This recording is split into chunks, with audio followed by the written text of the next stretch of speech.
Oh me, oh my. Welcome back to another episode of the Gambler's Grind. It's your boy Make a Wish here. And we're out here in Torrential Downpour. I hope it's not too bad for the audio or you guys really enjoy the rain like as much as I do. Because this is actually the only time to record right now before it gets too late. But right now we're looking at what, 4:32 Eastern Standard Time. Fight goes on tonight. So I'm trying to hit that a few picks off my little bit of research in regards to this Terrence Crawford, Israel, what's his name? Madrimov fight? Yeah, it's going down tonight. Terrence Crawford jumping up to the what? Super welterweight? What's it called? 154-pound class.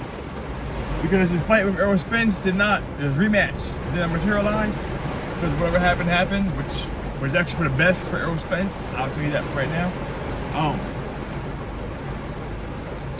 But yeah,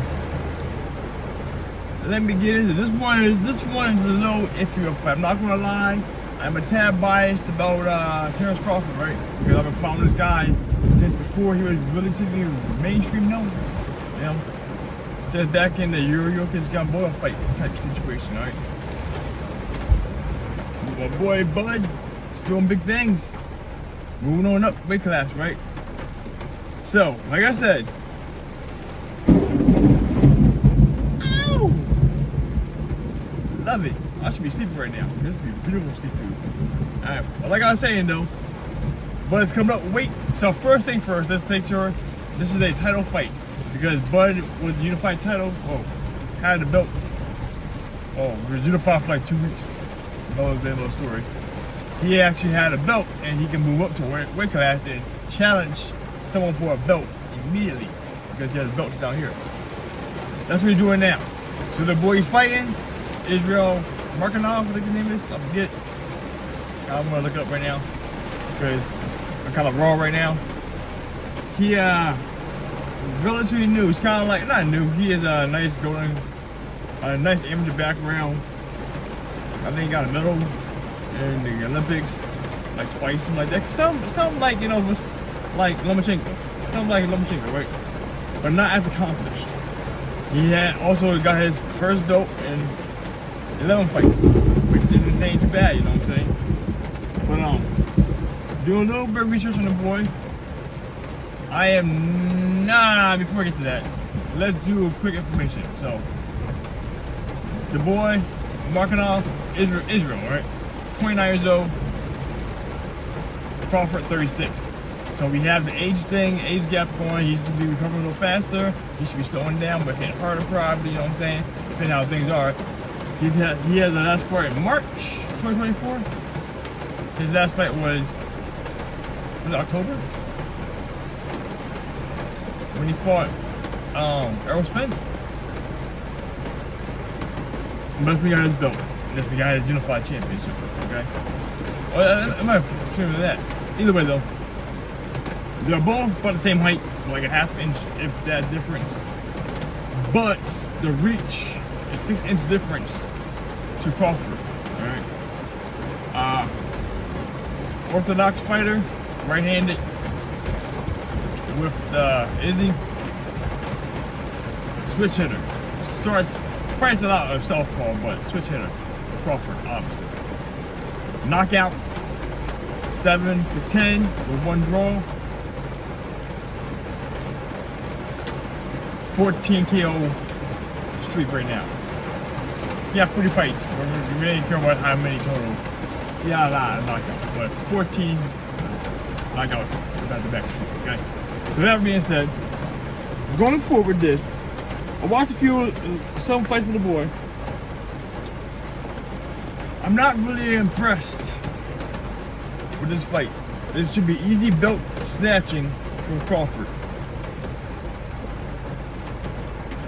The boy started off first 5 fights, knockouts, and then he kind of tapered off a little bit. Had some decision victories, some unanimous, some splits, you know what I'm saying? But some splits, I think 1 split. But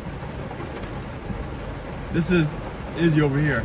So he's not doing too bad, but he has a lot of glaring flaws that can be taken advantage of.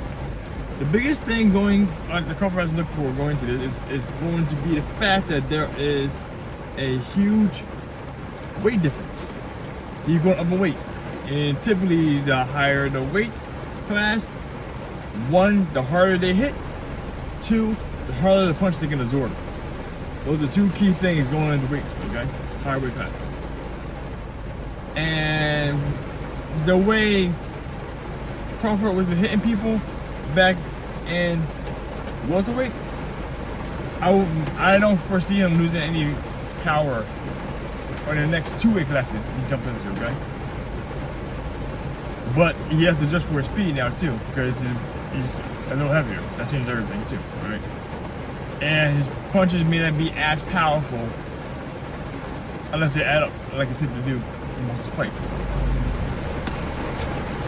One of the glaring weaknesses of the boy I watch, he throws a lot of punches, yes, but he has a hard time getting in. He throws a lot of power shots, kind of like Teofimo Lopez, just not as pretty.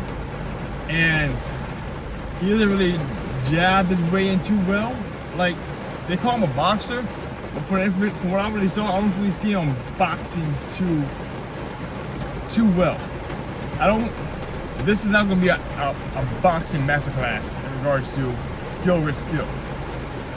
I foresee Crawford outclassing the boy drastically. I am expecting a knockout. Not because he looks for knockouts, but the fact that these glaring weaknesses he has, because the biggest one he has is when he's trying to get in, he just steps in forward and then lunges with a power punch, with a hook.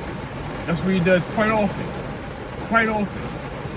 There's no way. I say maybe one or two random hooks Crawford might eat going into it, knowing when he does that. But I don't foresee him getting hit by anything major and not punishing for it. That's what I foresee. You got a lot of punishing happening in this situation.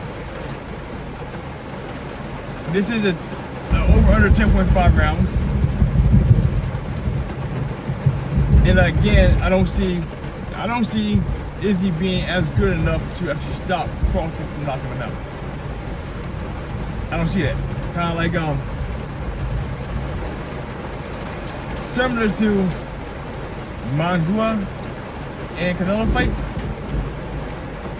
They both have power. Mangula got dropped one time, but I didn't see Canelo actually having the power to drop Mangula. Whereas Chris, he counter punches, but it's not the same way as Crawford. The art's a little different, you know what I'm saying? It's just a little different. So I don't foresee that being the case. With this one coming up here though, with Israel, I believe he's going to be knocked out. I believe he's going to be under 10.5 rounds. So that right there, two picks. I'm throwing it right now. Under 10.5 rounds, KO by Crawford. Those two I foresee. My current thought, like unfortunately, I don't know the output that Israel puts out, but I'm still going to lean on Israel having thrown more punches than Crawford. And Crawford going to be more accurate and land more punches, counter punches too. Obviously, that exactly happened that way. I already said Crawford to win for the money liners, because the money line is going to be what? I think like negative 700. I think it was Crawford, something like that. Which I think is probably a little low for Crawford. So if you guys actually are the big bettors, the big bankroll guys, I would not be mad at you if you laid like 7,000 down to 1,000. You know what I'm saying? Just throw it out there. I'm saying that's something that will be a great thing necessarily in the long run, but that is something that's easy money right there. Crawford's not losing this fight. And if he loses this fight, this should be his time for retirement, because this guy, he's got hit by something he shouldn't have got hit by. Simple as that. Blocked his chance, and he's too sharp. He's too slick of a boxer to actually get laid out like that. So, moneyline Crawford for my big bank rollers. Under 10.5 rounds. victory by decision, by knockout. Sorry, victory by knockout for Crawford. What'd I say? One punches thrown by Israel. One punches landed by Crawford. Those are the bets for the night. I do foresee it actually probably being a later stoppage too. Come out to, like I said, this guy doesn't seem too phenomenal, but Crawford didn't actually start off sharp. You know what I'm saying? He didn't start off popping cats. Just to build up kind of like Tank. So I foresee a late round stoppage in case you want to bet that range of like 9 to 12 or 6 to 8 type situation. Those are actually good money bets too. So just throw it out there in case you want to do that. I don't foresee this. I do not foresee decision. And if he does, if Crawford does go decision, I'd be really surprised if he didn't knock this guy out. Because the guy has glaring weaknesses. Okay? And actually that'd be a good thing to go into the next weight class and showing people you still have that power to pack in at welterweight and 6 pounds higher, you know? So that being said, I think I'm gonna lay it down for the night. I'm gonna call it over here. Because I don't see much happening. I foresee, let's just say hypothetically speaking, win by decision. I think the boys Israel might win 2 rounds out of 12. That. If that. Okay? I left Crawford to take a third round off. 3 max. 2 expected, 3 max. If that's the case. And even a knockout, 2 match. 3 max, 2 expected. Alright? So one more time for when people on the road. Moneyline, Crawford, under 10.5 rounds, knockout by Crawford. 1 punch thrown by Israel, 1 punch landed by Crawford. Those are the bets, the picks for the night. Let's go out there and make some money, guys. Happy gaming grinders. Make a wish. Out.